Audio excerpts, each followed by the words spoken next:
Hello दोस्तों, 5G अभी धीरे धीरे पूरी दुनिया में लॉन्च हो रहा है और इंडिया में भी आने वाला है। जियो ने तो अनाउंस भी कर दिया है कि 2021 या उसके बाद 5G आ जाएगा इंडिया में। पर दोस्तों 5G से भी आगे 6G की तैयारियां अभी से शुरू हो चुकी है और इसके लिए कई कंपनी जैसे नोकिया, सैमसंग, हुआवे, एरिक्सन वगैरह सब 6G पर रिसर्च कर रहे हैं। और सैमसंग ने तो 6G पर अपना एक रिसर्च पेपर भी लॉन्च कर दिया है जिसमें उसने बताया है कि 6G कैसे काम करेगा और इसका यूज केस क्या होगा। तो आज इस वीडियो में मैं इसी के बारे में बात करने वाला हूँ कि 6G में क्या स्पेशल होगा और ये कैसे काम करेगा और ये 5G से कितना अलग होगा। तो दोस्तों टेक्नोलॉजी बहुत तेज़ी से बढ़ रही है। पहले के टाइम सिर्फ सिंपल मोबाइल हुआ करते थे तो उसके लिए तो 2G 3G सब था। उसके बाद फिर स्मार्टफोन्स आने लगे। उसके अलावा और भी इंटरनेट से कनेक्टेड डिवाइसेस आने लगे जैसे कि स्मार्ट वॉच। और भी नए टेक्नोलॉजी डेवलप होने लगे जैसे AI, artificial intelligence, virtual reality, mixed reality, augmented reality. इसके अलावा और भी कई सारे IoT डिवाइसेस यानी इंटरनेट ऑफ थिंग्स। तो इंटरनेट की डिमांड भी बढ़ी है क्योंकि लोग अब ज़्यादा से ज़्यादा इंटरनेट का यूज़ कर रहे हैं और ये IoT डिवाइसेस भी इंटरनेट का यूज़ कर रही है। तो 4G अभी इसे हैंडल कर रहा है और आगे आने वाले समय के लिए 5G आएगा जो कि आने वाले कुछ सालों के इंटरनेट डिमांड को पूरा करेगा, जिसमें आर्टिफिशियल इंटेलिजेंस, रोबोटिक्स और ऑटोमेशंस जैसे self driving, drones, home appliances और भी कई सारे स्मार्ट डिवाइसेस जो कि खुद में इंटरकनेक्टेड होंगे और उन्हें हाई स्पीड और लो लेटेंसी वाले इंटरनेट की ज़रूरत पड़ेगी जो कि 5G पूरा कर सकता है, जिसमें मैक्सिमम 10 से 20 Gbps की स्पीड होगी। पर टेक्नोलॉजी तेज़ी से एडवांस हो रही है और ये एक्सपेक्ट किया जा रहा है कि 2030 तक टेक्नोलॉजी और ज़्यादा डेवलप हो जाएगी। जैसे उस टाइम तक इंटरनेट से कनेक्टेड डिवाइसेस की संख्या 500 बिलियंस तक पहुंच जाएगी, जबकि उस टाइम वर्ल्ड की जो पॉपुलेशन होगी 8.5 बिलियन यानी उससे कहीं ज़्यादा। और उस टाइम तक इंटरनेट की रिक्वायरमेंट और ज़्यादा बढ़ेगी और स्पीड की भी रिक्वायरमेंट बढ़ेगी जो 5G पूरा नहीं कर पाएगा। इसीलिए उस टाइम 6G की ज़रूरत पड़ेगी। तो दोस्तों 6G के आने का उम्मीद 2030 के आसपास है। तो उस टाइम की ज़रूरत को प्रेडिक्ट करके 6G को डेवलप किया जा रहा है और उस टाइम तक ऐसी चीज़ें भी सच हो जाएंगी जो आज तक हम सिर्फ मूवीज़ में देखते हैं। तो उसमें हमें कई बार होलोग्राम देखने को मिलता है। तो ये हाई फिडेलिटी मोबाइल होलोग्राम सच में हमारे फ्यूचर का हिस्सा बनने वाला है, जिसमें हमारे मोबाइल या हमारे स्मार्ट वॉच सब होलोग्राम डिस्प्ले करेंगे जिससे हम इंटरेक्ट कर सकेंगे। ये सब पॉसिबल होगा रियल टाइम कैप्चरिंग और 3D रेंडरिंग टेक्निक्स और AI की मदद से।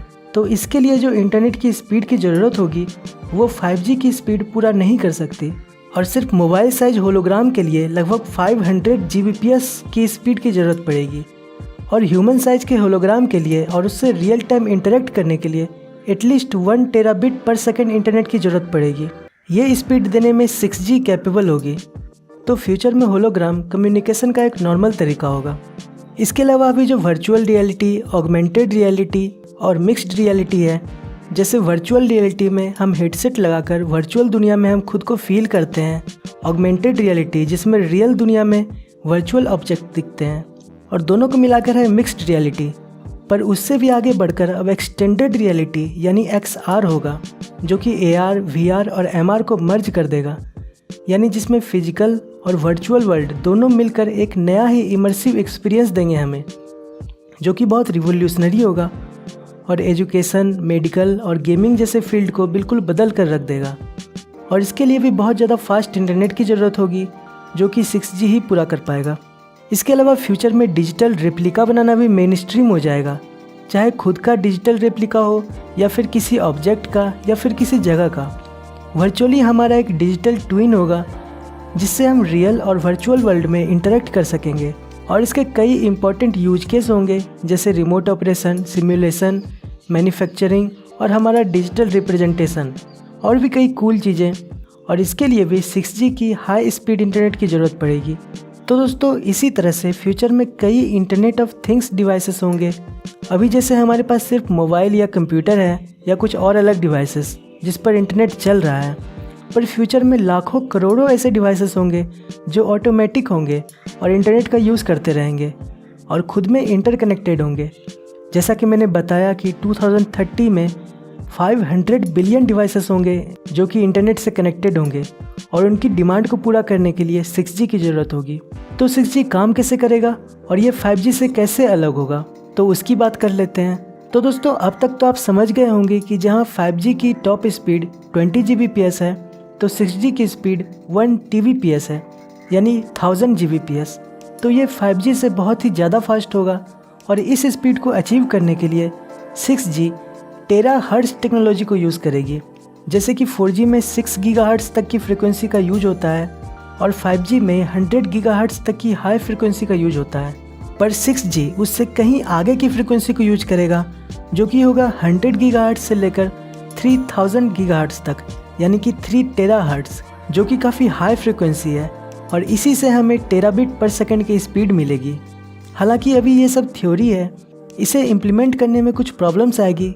जैसे 5G में हाई फ्रिक्वेंसी की मिलीमीटर वेव की रेंज बहुत कम होती है जो कि दीवार में या पेड़ पौधों में एब्जॉर्ब हो जाती है, तो टेराहर्ट्ज़ की फ्रिक्वेंसी की सिग्नल और ज़्यादा वीक होगी। तो इसको इम्प्रूव करने के लिए माइमो को इम्प्रूव किया जाएगा, यानी नोवेल एंटीना टेक्नोलॉजी को डेवलप किया जाएगा और डुप्लेक्स टेक्नोलॉजी और स्पेक्ट्रम शेयरिंग और हाई प्रिसीजन नेटवर्क और AI सबको यूज करके 6G को डेवलप किया जाएगा।